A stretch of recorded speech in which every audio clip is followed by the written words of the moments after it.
Salve, salve, galera! Bom dia, boa tarde, boa noite. Não sei que horas você está assistindo esse podcast, mas bem-vindo ao primeiro podcast com um convidado, né? A gente está aqui diretamente dos estúdios da XP, inaugurando um produto bem legal que vai ficar disponível todos os meses nos canais da AZQuest. Então, por favor, prestigie, compartilhe, mande para os amigos que todo mês vai ter um conteúdo bem bacana para você, enfim, conhecer histórias, conhecer pessoas, entender um pouco esse grande momento do mercado financeiro, tudo o que aconteceu, tudo o que está acontecendo e principalmente o que vem pela frente.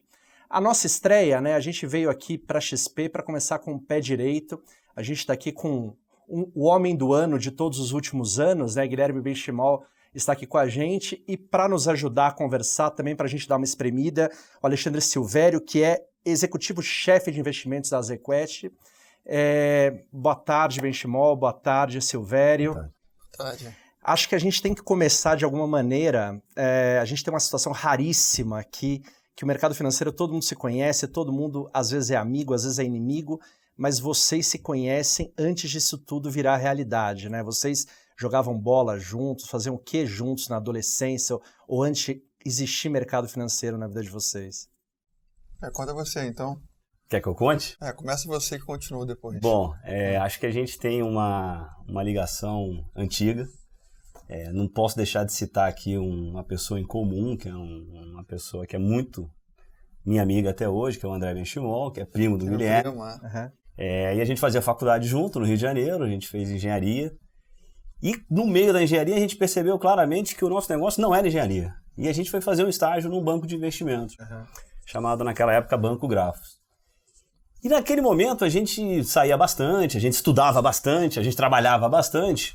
E de vez em quando a gente curtia algumas coisas juntos também. E aí, em alguns desses momentos, principalmente nos fins de semana, a gente acabava encontrando as famílias e tudo.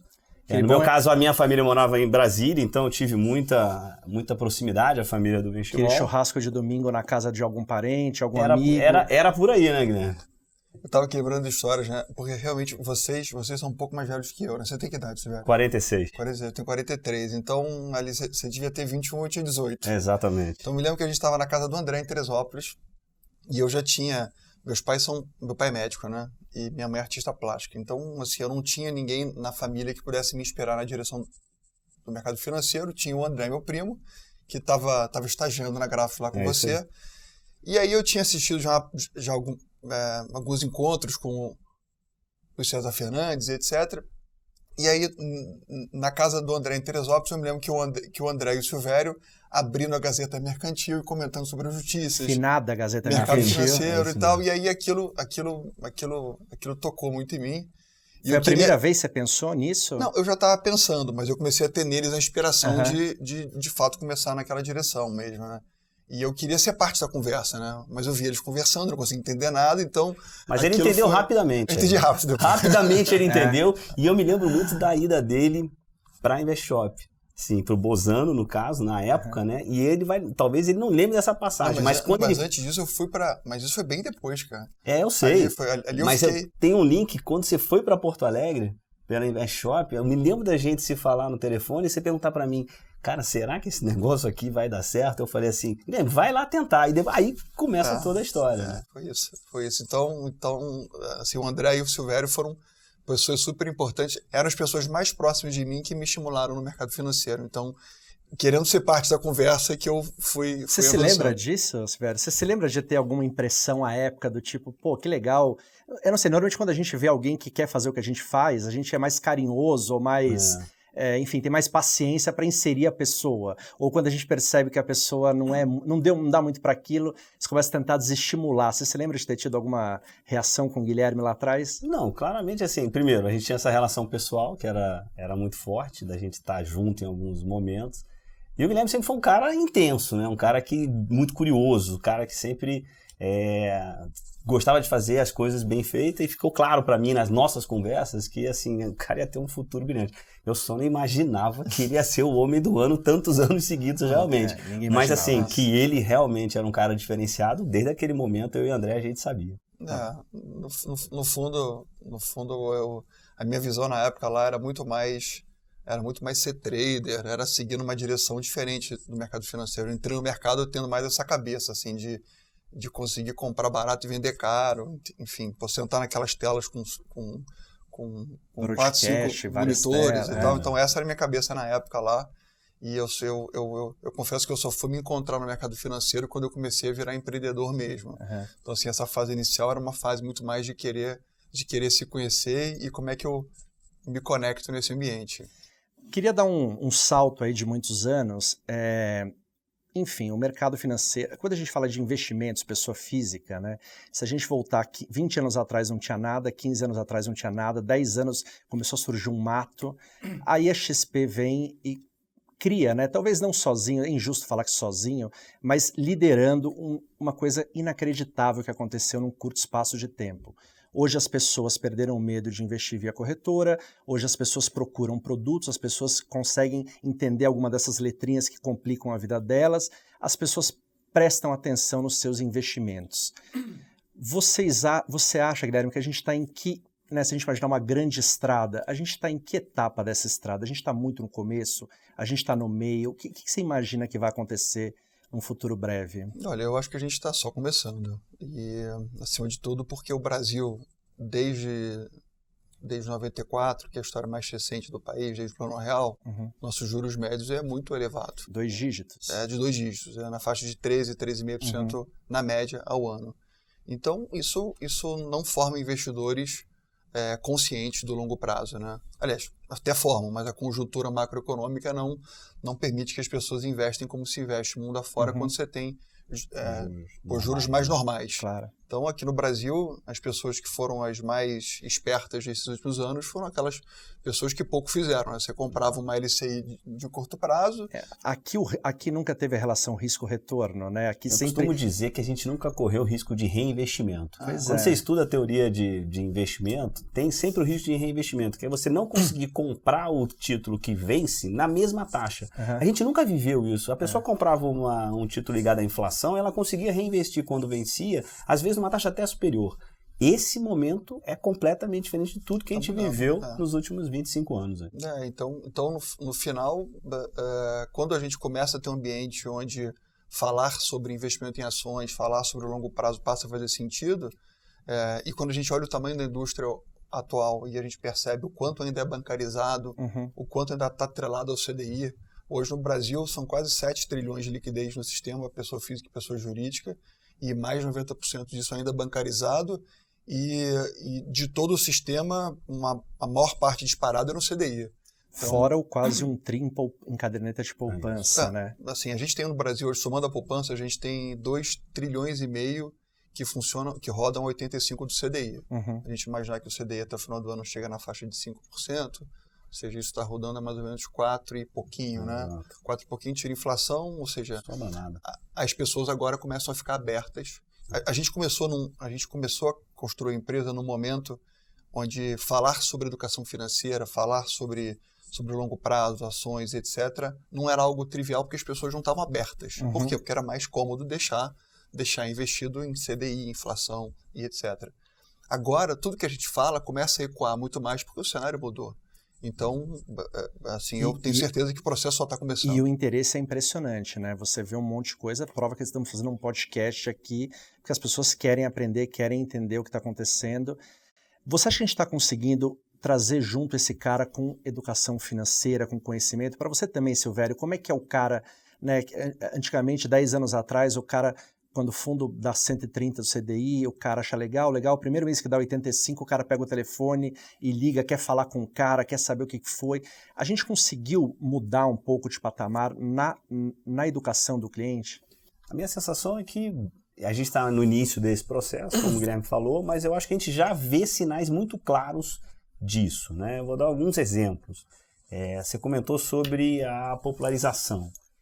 Hoje, quando eu olho, por exemplo, o evento que a XP organiza anualmente, né, que é a Expert, a primeira foi em 2011, né? A ZQuest já era patrocinadora da segunda Expert. A segunda, E a gente sempre acreditou nesse projeto de educação / popularização de investimentos no Brasil. Então a gente qualificou os nossos fundos para o público em geral desde muito cedo. E eu acho que ao longo do tempo a proximidade, seja através das próprias mídias sociais, esses novos canais de comunicação que a gente tem explorado, bem como também em eventos como a Expert, ou em eventos organizados por outros canais de distribuição, da proximidade de nós gestores podermos explicarmos o que a gente está fazendo nos fundos, quais são as estratégias, quais são os cenários. Isso está fazendo com que as pessoas se interessem mais, diversifiquem mais nesse ambiente de juros mais baixos e aprendam. Então, assim, eu acho que a gente já passou por alguns momentos de estresse.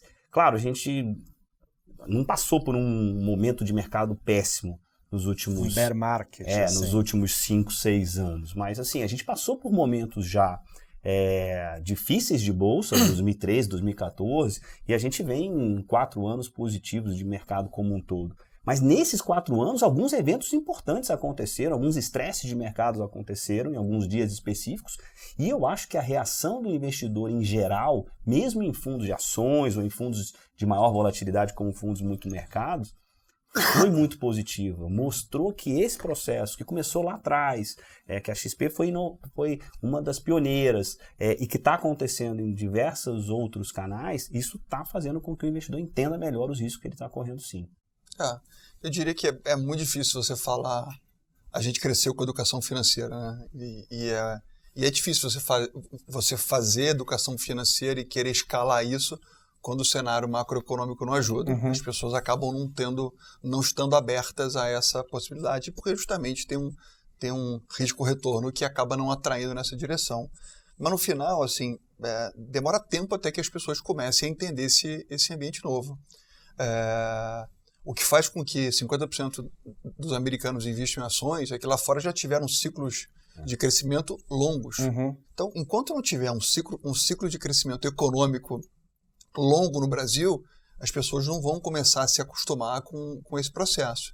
Então, assim, eu diria que o mais importante é o quão mais o Brasil for um país que é previsível, que consegue ter políticas econômicas claras, que consegue manter um juros mais normal, inflação controlada, cada vez mais as pessoas vão aprendendo a tomar mais risco, vão empreendendo mais, e aí essa cultura de pensar no curto prazo vai acabando, porque o Brasil ele é muito curto prazista, de novo, muito em função do cenário macroeconômico que a gente viveu até então, né? Você tinha um investimento que marcava na curva com um prêmio espetacularmente alto, com baixa volatilidade. Pois é.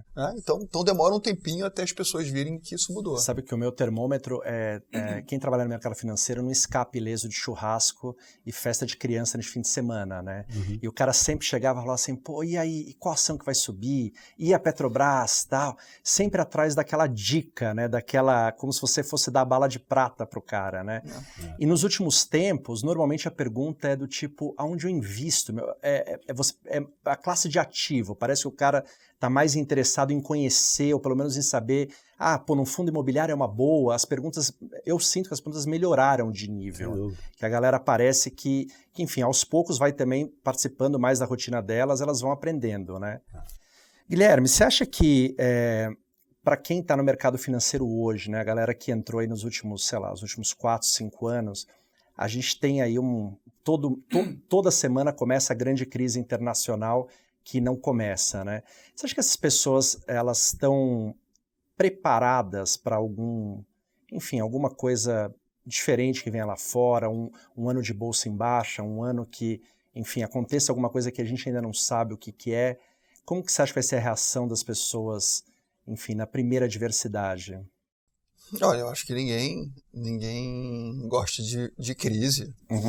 E é muito difícil você antecipar quando é que ela vai começar, mas a economia é cíclica, né? Apesar de eu achar que o Brasil está no início de ciclo, acho que isso é consciência da gente, né? Sem dúvida. É razoável imaginar que o mundo está mais para um fim de ciclo e o Brasil está no começo de ciclo. Mas eu tenho uma visão pessoal bastante clara de que os juros, de que a inflação vai continuar baixa nos próximos anos, e muito porque eu enxergo uma explosão muito grande de empreendedorismo nos próximos anos. Eu li um artigo há um tempo atrás que dizia que de 97 a 2017 os empreendedores dobravam no mundo, e de 2017 a 2022, ou seja, nos próximos 3 anos, triplicavam os empreendedores. E Hoje em dia é fácil ver isso, né? É comum ter estagiário que chega aqui na empresa que tem dúvida se ele quer estagiar ou quer montar a empresa dele, né? A gente, quando começou, não era assim. Não, né? de jeito nenhum. Então, isso mostra um pouco esse ambiente que a gente tem. E se a gente vai ter mais empreendedores no mundo nos próximos anos, a gente vai ter competição. Se vai ter competição, vai ter preço baixo. Se vai ter preço baixo, não vai ter inflação. Se não vai ter inflação, a gente tem esse ambiente. Então, esse ambiente de juros no mundo inteiro que é ótimo. De muita liquidez. Então, a minha opinião pessoal é que a gente vai viver uma liquidez bastante grande nos próximos anos ainda, muito em função desse ambiente. Acho que o mundo pode crescer um pouco menos, mas eu não, assim, obviamente que é muito difícil você antecipar a crise, você falar se vai ter algo que vai impactar os mercados no curto prazo, mas eu acredito que os juros vai continuar baixo e que preço de ativo no mundo vai continuar crescendo. Não é à toa que a gente vê juros da Alemanha, da Suécia, da Suíça de 30 anos negativos, ou seja, as pessoas esperam que daqui a 30 anos a deflação seja maior do que... Ou seja, você aceita ter perda de principal porque você sabe que a deflação vai ser maior do que isso. Uhum. Então, é um cenário inédito no mundo. Então... Eu acho que esse gancho, eu queria fazer um gancho do que é essa visão, que é muito parecida, minha também, da do Guilherme em relação à economia global, e o nosso cenário da ZQuest prevê também um juro baixo por muito tempo, com essa ciclicalidade favorável do Brasil. Uhum. Então, assim, é claro que a gente também tem uma preocupação de que o nosso cotista, que esteja comprando um fundo de ações, ou que esteja comprando um fundo de maior volatilidade, ele entenda os riscos que ele está correndo. Mas do lado da gestão, que é a área que eu coordeno lá na ZQuest, a gente também vê esse ciclo econômico brasileiro iniciando essa recuperação tão esperada, né, por todos nós, tanto investidores, empresários, a população em geral. A quantidade de desempregados no Brasil ainda é algo que nos incomoda muito, de uma maneira muito efetiva e muito mais forte a partir do ano que vem. Então essa discrepância de crescimento no Brasil, no momento em que o mundo está desacelerando, vai ser algo também que vai dar muito suporte para o preço dos ativos brasileiros na nossa visão. E isso deve fazer com que essa migração de recursos que a gente vai ver numa renda fixa que hoje paga muito menos do que pagava no passado para ativos de risco, seja acompanhado de uma apreciação dos ativos. Mas até pegando esse gancho que o Severo comentou, assim, entrando um pouco mais no Brasil, nesse último semestre, a captação para FIAs foi mais ou menos 20 bilhões de reais. E foi basicamente esse dinheiro que entrou de pessoa física que fez a bolsa subir. E eu digo isso porque boa parte desse dinheiro entrou através da XP. E, então, assim, só pensando do ponto de vista de fluxo, porque o que faz o mercado mexer é fluxo, né? A curto prazo, fluxo. É compra e venda. Uhum. Então, se a gente falou aqui um pouco mais cedo sobre a quantidade de dinheiro que tem no CDI, né? Uhum. 6 trilhões e pouco. 20 bi de 6 trilhões e pouco fez esse estrago. Entraram, ou seja, 0,33%. Pô, imagina se um pouco mais desse dinheiro, com juros caindo ainda mais, fica um pouquinho incomodado e fala assim, não deixa eu assumir um pouquinho mais de risco. Não, e vai acontecer, evidente que vai acontecer. A gente hoje tem 7% da indústria de fundos só. A indústria de fundos no Brasil hoje tem 5 trilhões. A gente só tem 7% em FIAs. Se você juntar os FIAs com as parcelas de ações que tem nos multimercados, dá em torno de 10% da indústria. Eu acho que esse número pode tranquilamente ir para 15%. Hein? E só esse movimento já daria aí 350 bilhões de captação, que eu acho que pode acontecer no horizonte que já coloca o Brasil em outro patamar de preço, totalmente, de bolsa, etc. Acho que o maior desafio hoje é o cenário macroeconômico. Assim. A gente conversa, a gente sabe que o estrangeiro não entrou no Brasil ainda, né? E conversando com a turma lá de fora, eles acham o Brasil barato. Uhum. O Brasil está muito barato. O problema é que eles não têm ainda a estabilidade de longo prazo cambial. Eles sabem a porta de entrada, que é o câmbio que está aí 4,10, mas ele não consegue saber a porta de saída. Uhum. Então ele pode ganhar 100% em real, mas se o câmbio daqui a 5 anos vira 8, ele sai no 0 a 0. É isso. Então, quanto mais o país ficar estável e a gente consiga ter visão de longo prazo, mais o local começa a investir, começa a sair do CDI e mais o estrangeiro começa a entrar porque enxerga oportunidade a longo prazo e vê estabilidade. Então, esse é o segredo. Só para matar o assunto bolso, Silvério, em uma palavra, 105 mil pontos do Ibovespa é? Barato. Barato. Eu acho barato. Né? Barato? Eu estive aqui fazendo um podcast com o Thiago Salomão, da Infomoney, há 2 semanas atrás, sobre futebol e bolsa. Foi uma experiência maravilhosa. E eu fui o mais otimista entre os 4 gestores que estavam lá. Eu acho que vamos fechar 2019 acima de 120 mil pontos. Legal. A gente estava falando antes aqui, vocês falaram um pouco de estagiário, né? Acho que todos nós, todo mundo que está ouvindo isso aqui foi estagiário uma vez na vida. Temos filhos, né? Filhos daqui a pouco vão querer saber o que fazer. Se eles chegarem para vocês e falarem, cara, eu quero ir para o mercado financeiro, vocês vão falar para eles o que? Olha, então você presta atenção em quê? Tenta ser bom em quê? O que hoje em dia um cara do mercado financeiro precisa ser bom para ter sucesso? O que vocês acham? Eu começo? Pode. Olha, minhas filhas aqui na empresa, elas já estão trabalhando aqui, tá? A gente tem um café no 28, que é um andar que eu fico.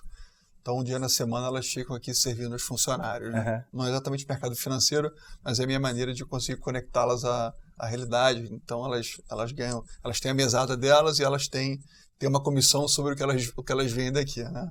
Elas ganham mais das comissões do que da mesada, o que é um bom sinal. Um duplo bom sinal. Bom sinal. Mas, assim, eu acho que para você entrar no mercado financeiro, se eu pudesse dar algumas dicas simples, acho que tem que gostar de matemática, acima de tudo. Tem que gostar de ter essa vida dinâmica, porque é uma vida que você não tem uma rotina, não tem... Cada dia um dia. Cada dia um dia. Né? Assim, logicamente que mercado financeiro é uma coisa muito ampla, né? Você tem várias etapas, você tem várias camadas no mercado financeiro. Né? Você tem mais as áreas operacionais, tem as mesas e etc. Mas assim, de forma ampla, é difícil você não trabalhar com bastante matemática, com lógica e com essa instabilidade que move todo o sistema. Uhum. Então, assim, se você gosta disso e você quer ter uma vida bem dinâmica, é o caminho correto. Eu acho que o que eu citaria é curiosidade. Eu acho que é uma das principais características que a gente precisou ter ao longo da nossa carreira, mas quando eu olho para frente, assim, principalmente eu acho que olhando o mercado de trabalho daqui a 10 anos, meus filhos são um pouco mais velhos, eu não sou um pouco mais velho que o Guilherme, mas eu tive filho bem mais cedo, né? E elas vão estar entrando no mercado de trabalho possivelmente nos próximos 5 anos. Meus filhos já vão estar mais avançados. Mas vai ser um mercado de trabalho completamente diferente, né? Claramente, assim, a criatividade, a resolução de problemas vai ser muito mais importante do que quando nós entramos. Mas eu acho que para o mercado financeiro, a curiosidade vai ser algo que vai continuar sendo determinante. Porque o que move, eu acho, seja um empreendedor, seja um gestor, ou seja uma pessoa de vendas, ou uma pessoa que trabalha na área suporte, é querer aprender. E como é muito dinâmico, como o Guilherme falou, a curiosidade, ler muito, é fundamental. O cara do mercado financeiro, ele via de regra, ele tem um maravilhoso conjunto de informação, né? Ele tem que saber um monte de coisa, de um monte de lugar, acompanhar coisas que para as outras pessoas parece até um pouco estranho, né? Mas eu tenho um amigo, por exemplo, que acompanha o calendário de furacão da Flórida, porque opera petróleo. Se ele opera petróleo, vai isso. precisar, com certeza. Ter trabalhado 20 anos no mercado fez vocês melhor em quê? O que vocês têm hoje de como experiência pessoal que vocês não teriam se não estivesse trabalhando aqui? Olha, eu acho que também, do meu ponto de vista, assim, no mercado financeiro você aprende a ser muito humilde porque você comete muitos erros. Uhum. Né? E, acima de tudo, quem tá nas mesas, quem está decidindo o que comprar e o que vender, etc. O que não é mais o meu caso hoje em dia, né? Mas você aprende a ser humilde, aprende a reconhecer falhas rápidas e a corrigir, a mudar de opinião. Assim, por mudar de opinião, acho que é um belo aprendizado. A gente, quando é educado pelos pais, aprende sempre a ser aquela pessoa perfeitinha, que nunca erra, ou que comete poucos erros, etc. E no mercado financeiro, se você não aprender a conviver bem com o erro, você tá frito. Tá frito. Tá frito. Então, acho que eu diria que acima de tudo isso, aprender a conviver com o erro e aprender a suportar a pressão e assim, depois do tempo você vai se acostumando com isso. O que eu adicionaria é a resiliência. Eu gosto muito dessa palavra para o mercado financeiro.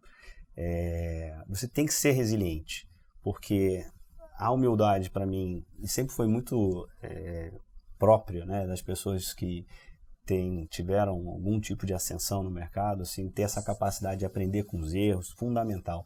Mas elas foram muito resilientes também. A gente tem inúmeras histórias, e não só no mercado, mas no mundo corporativo também, de pessoas que cometeram o erro e muitas vezes, assim, ou foram demitidas, ou quebraram, e elas tiveram que recomeçar.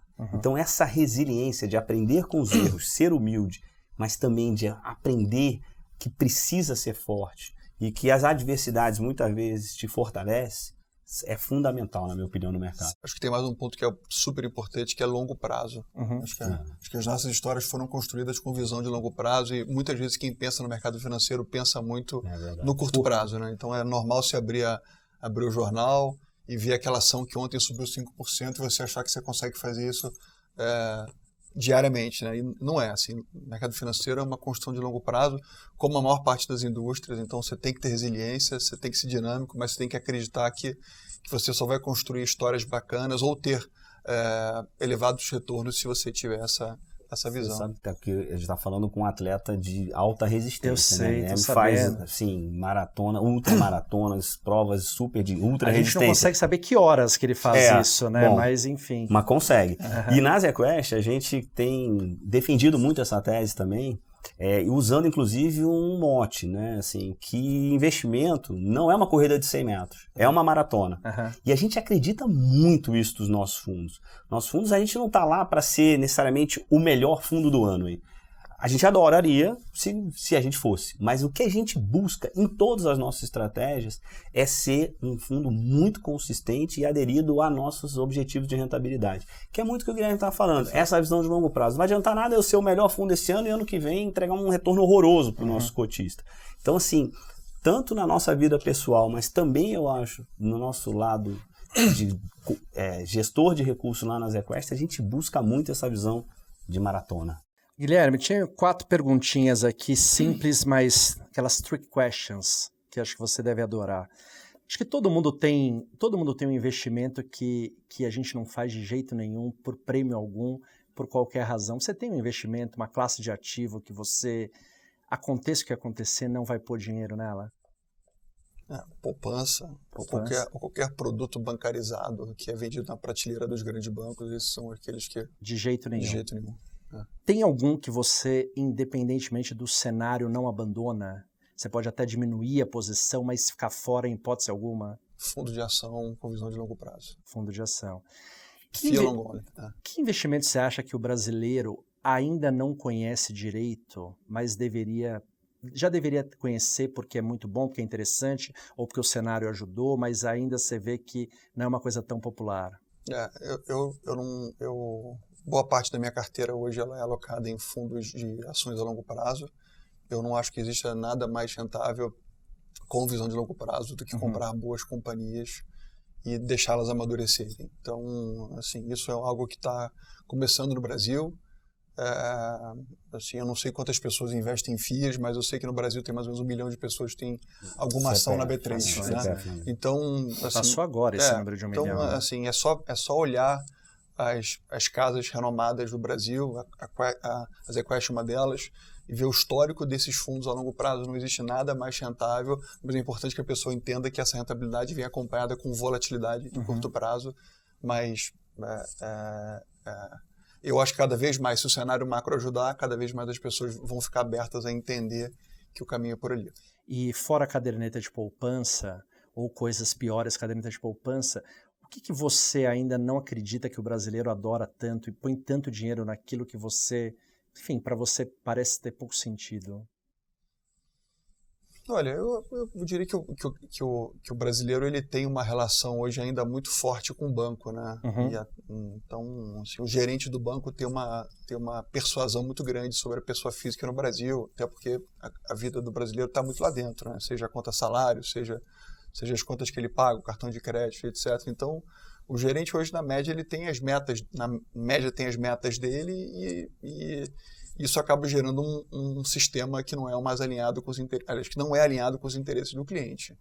Então, as pessoas começaram a perceber isso, mesmo quem ainda não tomou nenhuma atitude, acho que já é meio que se abriu a cabeça. Mas quando a gente pega os números, a gente vê que sim, mas a a realidade ainda está muito distante da prática, né? Então, assim, hoje no Brasil a gente não tem 10% da poupança brasileira desbancarizada ainda, né? Uhum. Quando a gente compara com economias como americanas, a gente vê que lá a conta é invertida, né? Lá, o que aqui é 10%, lá é 90%. Então, sim, acho que as pessoas estão se abrindo cada vez mais, mas ainda está engateando. Legal. Você, lá na Expert, eu vi seu painel que você fez com o Jorge Paulo, e você, enfim, leram ali um e-mail que você tinha escrito ali para os sócios, né? Acho que vocês tinham acabado de receber o dinheiro do Itaú, receberiam o dinheiro do Itaú, e você mandou um e-mail ali, meio alertando para as pessoas, enfim, não fazerem coisas que, obviamente, eu pensei, pô, todo mundo vai fazer isso, né? É do ser humano. Quando você atinge um patamar de sucesso, ou enfim, de êxito, que é o maior banco do país, vir querer ser seu sócio e te dar uma bolada, é natural que você se sinta mais forte, mais inteligente, mais bonito, mais tudo, né? E você manda aquela carta ali meio para alertar aquilo. Você ficou satisfeito com que os seus sócios, os seus associados, a sua equipe fez com aquilo? Ou é difícil do ser humano separar um pouco? Enfim, acho que eu não resistiria. Eu faria todas as bobagens que você falou para não fazer, eu teria feito todas elas, de A a Z, eu teria feito todas, inclusive, entendeu? Acho que no final meu papel como líder naquele momento assim, aquela carta foi a minha essência mesmo, e o que eu quis foi dar a chance das pessoas se acostumarem com o dinheiro, e o dinheiro ele é curioso, porque ele é importante até você ter. Uhum. Depois que você tem, e você se acostuma com ele, você vê que ele não é importante. Obviamente que todo mundo quer ter um carro legal. Claro. Bom, hoje em dia nem carro quer ter mais, né? Não.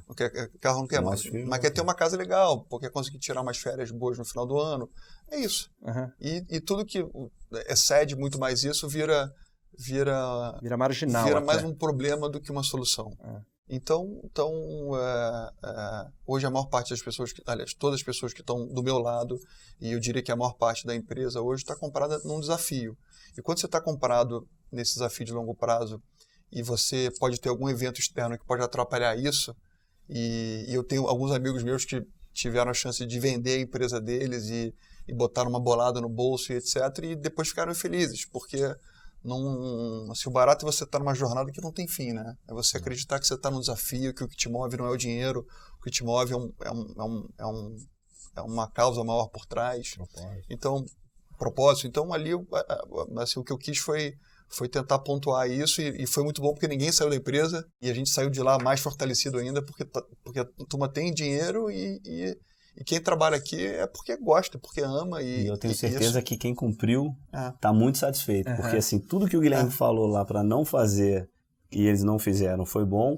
E o que eles focaram, no que o Guilherme falou para eles focarem, deu muito certo, né? Em todos os aspectos. Você tem casos disso também na ZQuest? Aquele bônus semestral que o cara ganha, e aí você percebe que o cara, primeiro mês pós-bônus, o cara chega mais tarde, o cara... Claro que numa realidade completamente diferente, né? Sim, Mas é na realidade do cara, né? Sem Porque dúvida. Você ganha uma bolada ali, um cheque, não importa qual é o tamanho da bolada, se para você é uma bolada, sem dúvida, não é fácil você continuar na mesma toada, no mesmo ritmo, na mesma direção ali, Eu acho que um dos segredos desse negócio, tanto no mercado financeiro, empresas como a XP, mas nas gestoras também, é esse compromisso de longo prazo. Então a gente incentiva muito os nossos colaboradores, associados e sócios a reinvestirem os seus bônus, as suas premiações nos próprios fundos da ZQuest. E para isso a gente, sem dúvida alguma, tem que dar o exemplo também. Então, assim, a gente costuma dizer que a liderança, por exemplo, que o Guilherme tem na XP, a gente tenta exercer na ZQuest, os principais sócios, e para isso esse commitment junto com o dinheiro dos clientes é muito importante. Então, assim, essa história de reinvestir nos próprios fundos é também uma tradição da ZQuest. Ô Guilherme, desde que a XP ficou, né, do tamanho que ficou e principalmente significando o que significa hoje, existe ali uma corrida ali para ser a segunda XP, ou uma mini XP, ou quem sabe uma nova XP. Não sei exatamente como as corretoras ali se colocam, as plataformas. Isso para vocês Faz parte do jogo? É uma ameaça? É um desafio? É o que motiva vocês a, enfim, a continuar? Ou vocês enxergam com esses caras mais... Pô, esses caras vão ajudar o bolo a ficar maior, a crescer, as pessoas ficarem melhores investidoras? Como que você lida com a concorrência? Lógico que você tem que estar sempre muito humilde à concorrência e tem muita corretora competente que está nascendo e assim como elas aprendem com você, você aprende com elas. Mas eu diria que hoje a principal corrida é uma corrida de desbancarizar o sistema atual, que acaba sendo o banco, né? Então, eu diria que o maior concorrente hoje das corretoras independentes que estão seguindo o caminho que a gente começou a fazer lá atrás não são as corretoras independentes, sim os bancos. Eu diria que a concorrência vai ficar maior entre quem é fora do sistema financeiro tradicional, quando talvez a gente chegar num patamar onde 50% da poupança do brasileiro já está fora dos bancos. Aí você começa a ter uma concorrência maior. Sem dúvida nenhuma, assim, o fato de ter concorrência, você fica sempre sob pressão e tendo sempre que estar à frente, tendo que lançar algo novo e tendo sempre que cuidar do cliente, que é o seu ativo mais importante. Então, a concorrência não foi... O Sena só surgiu porque tinha o Prost, né? O Itaú só virou Itaú porque tinha o Bradesco. Então, no final, assim, a gente gosta de concorrência, isso faz a gente ficar mais inteligente, mais esperto. E no final, quem ganha com isso tudo acaba sendo o cliente, que acaba tendo mais acesso a produtos e serviços a preços mais competitivos. Serviços e produtos melhores. E agora, até o final do ano, é tudo IPO, a gente só vai falar disso no mercado financeiro, é o grande evento do fim de ano. A gente está estudando essa possibilidade, mas ainda é algo que está sendo avaliado internamente. Assim. É um tema que eu nem posso falar muito. Eu sei. Você não pode falar, mas eu tenho que perguntar. Não. E eu posso falar também que assim, ele não tem nada para dizer ainda. Não, mas é um como tema amigo dele, eu vou defender aqui o Quiet Period da XP. Mas quando você faz, assim, do ponto de vista macro, né, assim, quando você busca um IPO, o que você quer fazer, na verdade, é você quer dar mais um passo na sua governança. Assim, não estou dizendo que a gente vai fazer, mas a gente já tem sócio há 10 anos na empresa. Então, a gente tem um fundo inglês que entrou na empresa em 2010, que era Actis, depois entrou um fundo americano que era GE em 2012, depois entrou Itaú em 2017. Então, a gente tem um histórico bastante longo com o sócio, a gente sabe lidar bem com o sócio. E quando a gente conversa sobre essa possibilidade que é abrir capital, é se conectar com outro tipo de investidor, é ter eventualmente o Silvério aqui como sócio nosso ajudando a gente com outras melhores práticas, outros fundos, outros players internacionais, porque isso ajuda você a se conectar com outras ideias e é esse ambiente que te faz ficar mais inteligente e ser cada vez mais eficiente. Né? Se e quando houver o IPO da XP, eu não tenho nenhuma dúvida que vai ser um maior sucesso. Vai ser um maior sucesso. A ZQuest, provavelmente, você, como chefe de investimento, vai fazer uma recomendação de compra. Na verdade, a gente vai querer ser sócio do Guilherme. Assim, vai ter pela primeira vez a oportunidade de ser sócio do Guilherme. É vice-versa. Com certeza, a gente vai olhar com muito carinho. Muito bem. Obrigado, Silvério. Obrigado, Guilherme. Foi um prazer. Mês que vem tem mais. A gente bate mais um papo nesse PodQuest.